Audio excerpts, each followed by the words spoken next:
Is that the sign of a candidate not doing things right or of a job market that's hopelessly broken? Stick around and I'll tell you more.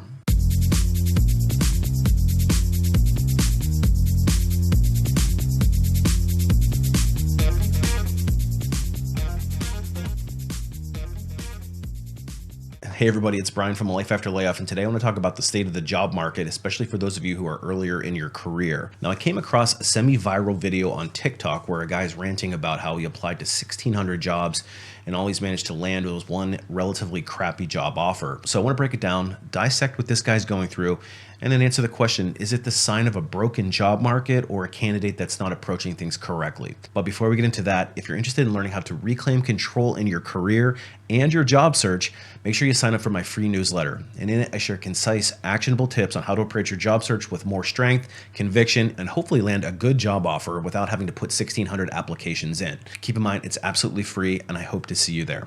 All right, so let's check out the TikTok video first, and then I'll come back and I'll give my commentary on it. Okay, so this video was originally posted by hunter.howl9, who goes by the name The Moderate on TikTok back in, it looks like March 22nd. And let's take a look at it, and then we'll come back and react to it. So if you live in the United States right now, you understand that we're going through a job market disaster, a crisis, but I'm about to expose everyone. So starting with if you're a hiring manager or you're in hiring practices. And secondly, I'm exposing companies and the games that they're playing from personal experience. So this will be one of my only videos today because so far I'm 1,600 job applications in. And once I post this video, I'm going to go apply for another few hundred. And this is what's going on. So first and foremost, these companies are saying that they're urgently hiring, but yet they're rejecting everyone, and then they're reposting the job that they're urgently hiring for like a month or two later. What's up with that? Genuinely, there's been theories and comments that I've had saying that it's because companies are getting paid to do this, that they're profiting from it. I don't understand how, but just a theory. But my question is why? And second, another thing I'm going to expose is what these companies are doing is they're sending you through. I've been through, I can't even begin to tell you the amount of times where they'll have you for an initial interview. So I passed the first round, right? Passed the second round, passed the third round. I'm like 2 weeks in to a company, like in their interview process. I'm at like interview number 4. And then they just go, yeah, sorry, no. Or they don't even get back to me at all. I shit you not. There have been multiple companies where I'm going to like the 4th round of interviews and then they just never get back to me ever again. I'm like, what the hell, right? So out of the 1,600 jobs I've applied to, I've had one salary job offer that was around $41,000 a year to sell phones in Costco. I rejected that job offer. I turned that down. And I've been offered 3 1099 positions, which means I don't get paid hourly or salary. I just get paid on if I can make a sale. The other thousands of jobs that I've applied to, I've either been rejected or been played with through the interview process or just never heard back from. So crazy. Another thing I'm going to expose is college education. They don't seem to care at all that I have a business degree applying for marketing or management, any of these roles. All they care about is your work experience. So if you're currently in college and you're seeing this as maybe a sign to drop out, do it. Do it. Not financial advice, but do it. I'm in my last semester of college, and if I would have known, going back what I know now, I probably wouldn't have gone through 4 years of college. Just being honest. And finally, for those of you saying, oh, you're not doing the right processes or steps, because me and thousands of other people are literally trying everything from applying online to calling companies to going to job fairs to I literally go from business to business for minimum wage jobs. And I give up my resume and I talk to the manager and they go, oh yeah, well, either we're not hiring right now or they're like, oh yeah, you seem like a nice guy. Put in your application online. So I do that, get rejected. I'm not applying for over 6-figure jobs. I'm applying for minimum wage positions. Well, obviously there is a palpable sense of frustration, and rightfully so. 1,600 job applications is pretty intense. I'm amazed that you're even finding 1,600 jobs to apply to be perfectly honest with you, especially in this job market. Now, if you pay attention to the news, they'll have you believe that we're in a great job market, everything's going really strongly, and that there's tons of job postings and everybody's getting hired. And the reality is that the folks who are on the front lines, who are actually applying for jobs, are not experiencing the same thing. My personal belief is that the numbers are cooked, that it is made to look better than it is. I mean, obviously there's an election coming up and there's a vested interest to make the job numbers look good as you head into election time. But in addition to that, there's a lot of numbers that are misleading. They're not factoring in people holding multiple jobs, being underemployed, working part-time or contract positions. All those are factored into those job numbers. And a lot of companies that have had these layoffs over the last couple of years have replaced a lot of these jobs with part-time or contract roles. They've lopped benefits, they've lopped salaries, and they've replaced them with relatively low-paying positions. But all those numbers are still factored into the job data that we see being reported in the news. So if you live in the United States right now, you understand that we're going through a job market disaster. But I'm about to expose everyone. So starting with if you're a hiring manager or you're in hiring practices. And secondly, I'm exposing companies and the games that they're playing from personal experience. So this will be one of my only videos today because so far I'm 1,600 job applications in, and once I post this video, I'm going to go apply for another few hundred. Okay, so applying for that many jobs, what that tells me is that he is throwing mud up against the wall and seeing if any of it sticks, and he's casting an extremely wide net because I'm not sure where he's located, but I'm certain that there's not 100 jobs in his local market that he is qualifying for that he can apply to.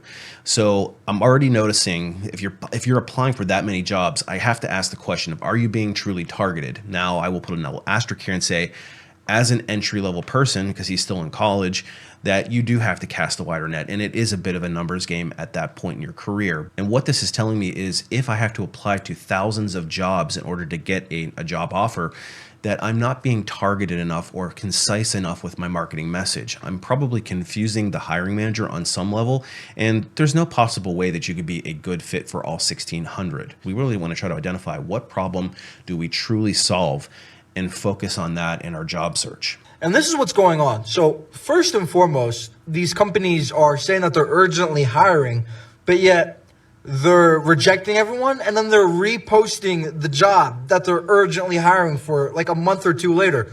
What's up with that? Genuinely, there's been theories and comments that I've had saying that it's because companies are getting paid to do this, that they're profiting from it. I don't understand how, but just a theory. But my question is why? So there's a few reasons why companies may repost jobs. The first one being is that they just didn't get any good candidates, which may or may not be the case, or the hiring manager is overly particular or too picky. Or it could be a potential red flag employer where they hire a lot of people and they chew through them and spit them out quickly, or they don't get people to cross the finish line. They may make an offer to somebody that's a low ball and the person declines it, and then they have to go back and start over again. Or it could be a ghost job, and I've talked about that in other videos. And with a ghost job posting, employers will sometimes post what they call an evergreen rec, and they'll just collect candidates for some future hiring event that they might anticipate. And basically what they're doing is they're wasting everybody's time. And I've also had bosses myself that tell me to collect evergreen recs because we're not hiring right now, but we think we're going to hire in about 3 or 4 months. So let's just get in front of the recruitment. We'll be able to deliver candidates quicker to our hiring teams.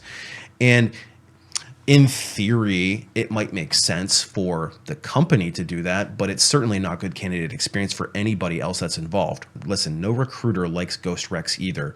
It's a waste of everybody's time. The recruiter has to manage the pipelines, and the candidate usually has bad candidate experience. You're wasting your time filling out a job application, sending it in, getting your hopes up, and then only to have it just sit there in limbo forever. And his question to whether or not companies profit somehow from applications and collecting that data. Now, I talked about that in another video where companies do inadvertently sell your information to a company like Equifax, who then uses that to resell and they make money from it, but the company themselves is not making any money from that. So that's a very unlikely scenario that they would just be collecting your information to try to sell it off. I mean, if they're a legitimate business, then it's just more likely it's bad hiring processes, and it's probably a lot of people just spraying and praying. And when you spray and pray, your results are going to be pretty low. You're probably going to have less than 1% response rate because you're not targeted to the job that you're applying to. And it also could be regional. You know, if he's sitting in Florida and he's applying to jobs in Nevada, Wyoming, Maine, you know, all over the place, and those companies are looking at candidates from those markets, his application is going to be irrelevant because they've already got candidates locally that they can hire. So there's a lot of reasons why he's experiencing this. Some of them might be his fault, some of them might be the employer's fault, but I don't think you can lay blame on any one particular thing. And second, another thing I'm going to expose is what these companies are doing is they're sending you through. I've been through, I can't even begin to tell you the amount of times where they'll have you for an initial interview. So I passed the first round, right?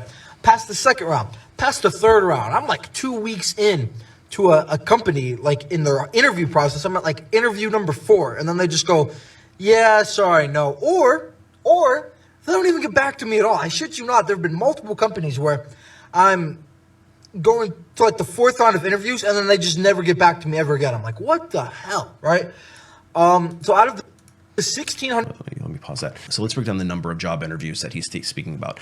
I would agree with him for entry-level positions. Let's just talk about entry-level for now. That 4 rounds of interviewing is probably excessive to make a hiring decision on somebody that doesn't have any experience. So when I was recruiting college programs myself, and we had an engineering management program where we would hire young engineers and we'd send them around the different plants and they would get experience in different, they kind of like rotate through a program that would last 2 years. And then they would come out of that and they would get placed into a business group. So in that interview process, there was really 2 major interviews. The first interview was a recruiter screen, and that's just a screen where you're talking to the recruiter. We're making sure that you meet the base level requirements. The hiring committees will say, just make sure that you assess for this, this, and this, and then that's what we assess on. And if you pass all those, it's pretty much a check the box. We're not doing like any behavior-based interviewing questions with you. It's pretty much just making sure that you're going to not waste their time if you get into the interview process with the panel. But then the second level interview is usually the panel interview. Now, I only consider this to be one interview, but you might be meeting with 3 or 4 separate people during the panel, and it might be all of them in one room together, or it might be successive interviews all within a certain chunk of time. So maybe you meet with 3 different people in 3 different hours, but it's all on the same day at roughly the same time. The only time we would do a third interview, and it was very rare, is if we were placing them in a location that was going to be pretty remote, and we just wanted to make sure that everybody was comfortable with it, or if that location had a specific need, like they needed a chemical engineer versus an electrical engineer, and we wanted to just make sure that the person who was going to be going and working in that location would be a good fit for that particular plant. But in general, we would not have them go through more than 2 rounds of interviews, maybe a third, every great once in a while, but certainly not a 4th round interview. So I agree with him on this, that that's too many interviews for an entry-level position. For a salaried, experienced job, and especially in high-level individual contributor up to and through management, 4 is a very common amount of interviews. You have the recruiter phone screen, you'll have the hiring manager interview, which is also kind of a screen. Then you'll have a panel interview, which is meeting with a broader group of stakeholders. And then you'll often have a checkoff interview. This is especially true for senior or management positions, where you'll meet with the senior leader as the final checkoff, just to make sure that you kind of fit into their vision of what that role is supposed to accomplish. So 4 rounds of interviews is not really that uncommon. But for entry level, I would say it's not great candidate experience. But if he's moving through his interviews within a 2-week period, that's actually pretty good, because trying to get all those all the hiring teams aligned, get their calendars all lined up in 2 weeks to get those many interviews done, that's actually really impressive. So in that regard, I'm actually impressed that he's getting through that many interview processes with in that short of amount of time. 100 jobs I've applied to. I've had 1 salary job offer that was around $41,000 a year to sell phones in Costco. I rejected that job offer. I turned that down. Yeah, I mean, that's obviously a pretty low quality job. I don't know what relevant skills you would get from selling cell phones in Costco if you've got a business degree. No offense to anybody that sells cell phones. I mean, it's obviously needed, but in his particular case, going to college to get a job selling cell phones in Costco is probably not what he had in mind. And I've been offered 3 1099 positions, which means I don't get paid hourly or salary. I just get paid on if I can make a sale. Now that sounds like a straight commission. If you want to go in a sales route, which is oftentimes what business degrees do, because you don't really manage anything as a business degree person when you have no experience. So usually they'll go into a sales, like that's a really common career path. 1099, it sounds like low quality employers who are very non-committal. They don't want to pay you benefits or anything like that. And they probably have very high turnover. And that's probably why they do the 1099. They figure some companies will hire 10 people and they only expect one or two to make it through and still be working there after 6 months. And then that way they've saved themselves all the grief of paying the taxes and the benefits and all that stuff. So sounds like he's attracting low quality employers. Unfortunately, that's part of the game in getting your first job. The first job is always the hardest one to get, and he's finding that right now. The other thousands of jobs that I've applied to, I've either been rejected or been played with through the interview process or just never heard back from. So getting rejected stinks, but when you're applying to 1,600 jobs, you're throwing mud up against the wall. I mean, in essence, you're not putting much effort, and I bet you he's doing a lot of easy apply. There's just simply no way you can apply to that many jobs. And basically, easy apply is just good for getting easy rejections. So if you like getting rejected a lot, hit a lot of those easy apply buttons, and you'll probably get as many rejections as your email can hold. As far as companies flat out ghosting you, here's my philosophy on this. And I've talked about ghosting on another video as well, but I would only consider ghosting to be a case when you have physically talked to somebody in the company in a formal interviewing process. So recruiter, hiring manager, panel, certainly if you've gone into the interview process. I think that every candidate should get some response back from the ATS, even if it's automated, that you've been rejected, because it's really easy to do that. All we got to do on the back end when we fill the job, we just click that the job is filled, and then there'll be a pop-up that'll say, would you like to close out and disposition the rest of the candidates? And then you would hit yes, and they would automatically send a generic email out to all the other candidates saying thanks, but no thanks. So that's really easy to do. I just don't know why more companies don't, if they just don't clean out their pipelines, which for us, it was just always a requirement, but some companies apparently don't keep those same requirements. So I would agree with him that it's kind of crappy if you don't hear back on your application. You should at least get an automated email, but at the very minimum, you should get a more personalized rejection if you've gone through the interview process and you've met with a bunch of stakeholders and you're like the runner-up for the job. You should absolutely get, I mean, even as a recruiter, I would contact somebody personally and give them the news and not just send them a generic email. another thing I'm going to expose is college education. They don't seem to care at all that I have a business degree, applying for marketing or management, any of these roles. All they care about is your work experience. So if you're currently in college and you're seeing this as maybe a sign to drop out, do it. Do it. Not financial advice, but do it. I'm in my last semester of college, and if I would have known, going back what I know now, I probably wouldn't have gone through 4 years of college. So here's the deal, and this is probably going to upset some people who are in college right now or going for a business degree.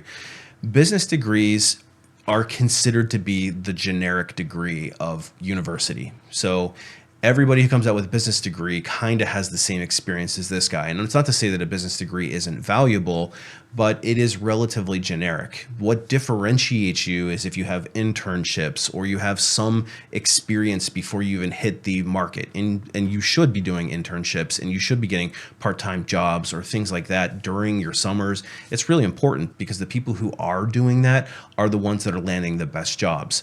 We used to target people who had internship experience ourselves because it was a less risky hire for us, especially if you're an engineer that worked in a heavy manufacturing plant. We were particularly interested in you because you understood what it was like to work in plants, and not everybody wants to work in a big, dark, dusty plant. So we would absolutely target those, and they would get first round. So we would absolutely target people who had internships and got their foot in the door. So we would absolutely target people who had internships, and in some cases multiple internships, and in some cases multiple internships with very well-known companies. So that's what you're up against. So if you're somebody that's been kind of like, going through college and, maybe taking it easy in the summers and trying to enjoy, your time, which I honestly can't blame you for. Unfortunately, that does come back to bite people who are not able to do or don't do the internships. So if you have the chance to do co-op internships, absolutely 100% recommend doing them, and start it as early as your sophomore year in college. And that way, when you hit the job market, you'll have some demonstrated experience. And I also want to point out one final thing here is that having the college degree is not going to be a differentiator. And he's right. Employers do not care. That's going to be a qualifier. So if you have the college degree, you get qualified for the role, but it's not going to make you a differentiated candidate based on all the other people. Because guess what? Every other candidate we're talking to has the same degree as you. So unless you do something different to stand out from the crowd, there is a competition issue. If you're applying to all these jobs all throughout the country, which it looks like this person is, and everybody else is doing the same thing, and with the rise of ChatGPT and all these automated things and the easy apply buttons, everybody can just kind of shoot resumes off all day long everywhere, and companies just pile up these resumes. So what does that mean for the company? Good quality employers have their pick, and they've got thousands of candidates to look at. And if you've got 10 roles to fill and you've got 2,500 candidates to pull from, you're going to choose the candidates that have the internship experience. You're going to choose the candidates that have the highest GPAs, that have been very involved, that maybe were part of the student union or student leadership and kind of went above and beyond, or maybe they even interned at the company that they're interviewing for. And in a lot of cases, people will get converted before they even graduate from college. So it's all about setting up the strategy early in your career. And the earlier you set the strategy, the more strong of a career path you'll have, and you probably could avoid some of the frustrations that he's feeling. Now, if you're somebody that's deep into your college and you haven't had any internships and you're struggling with getting a job, my recommendation would be to try to find somebody, maybe it's your parents or a relative or somebody that you go to church with, who works at a reputable company in your town, and see if you can do a summer internship and just get a little bit of experience on your belt, because that's going to really be the biggest difference as far as your entry level, like what separates good candidates versus kind of the masses. And finally, for those of you saying, oh, you're not doing the right processes or steps, fuck you. Because me and thousands of other people are literally trying everything from applying online to calling companies to going to job fairs to I literally go from business to business. For me. Yeah, and so when he's saying like doing everything now, like customizing resumes is obviously something that I preach very consistently on this channel, but customizing resumes as an entry-level person who has not much experience to go with is probably not going to move the needle as much as somebody who is more has more experience. But doing all these other things that I've already spoken about, the internships and making yourself a candidate that stands out from the crowd, those are the things that you should be doing. And, unfortunately, it sounds like he's kind of learning this lesson a little too late. But if you're somebody that's earlier in college, you want to start to be more strategic early on and to really try to set yourself up as a differentiated candidate. Same thing goes for if you're experienced and you're entering into the job market, you're looking for a new job. What makes you unique? Because again, it's a competition issue. It's not that you don't have the qualifications, but there's thousands of candidates that have the same qualifications as you. What makes you unique? What makes you different? And can you clearly articulate that? If he's getting these interviews, it sounds like he is getting some. So then it becomes a matter of, can you market yourself to be the most effective candidate when you're actually in front of a hiring team? And then it becomes a matter of, can you clearly articulate yourself in front of these hiring teams so that they look at you as the best possible fit? And that's the key. So what do you think? Is the job market hopelessly broken, and are you experiencing similar results to this guy? Leave a comment and let me know. But if you're struggling in your job search and you hopefully want to land a job faster than this guy is, that's actually something that I specialize in. I've got a website called lifeafterlayoff.com, and it's loaded with insider recruiting tips and tricks. And I share my deepest and most intimate recruiting knowledge in the form of some training courses. First one is called Resume Rocketfuel, and it's designed to teach you how to write a resume that's going to give you a better chance at starting to get that phone to ring. And here's a little litmus test. If you're applying to job after job, after job after job after job, and you're still not getting any phone calls, and assuming that you're reasonably qualified for the roles that you're applying to, it's almost always a resume issue. So in this course, I take you step by step through how recruiters look at resumes and therefore how to build your own. I write my own in front of you so you can follow along, and I provide some templates. And hopefully that gets the phone to start ringing. And once it does, it's up to you to navigate through the rest of the interviewing process. And that's where the ultimate Job Seeker Bootcamp comes in. Take you from job application all the way to job offer, and I break break down each step in between. I give you tips, techniques, and strategies on how to ace each round and ultimately get to that job offer and make sure that you negotiate the best possible terms. But if you want to skip the recruiter altogether, which is something this guy desperately needs to do, you want to start to unlock the power of LinkedIn. So I created a course called Unlocking LinkedIn, which is designed to teach you how to get noticed by recruiters and get them to start coming to you. Because listen, it's a lot easier to get a job when recruiters are coming to you versus the other way around. But an even better way to do it is to skip the recruiter altogether, and I teach you how to do that in Unlocking LinkedIn. Anyway, hopefully you found this video to be lighthearted and enlightening. I appreciate you watching, and we'll see you on the next one.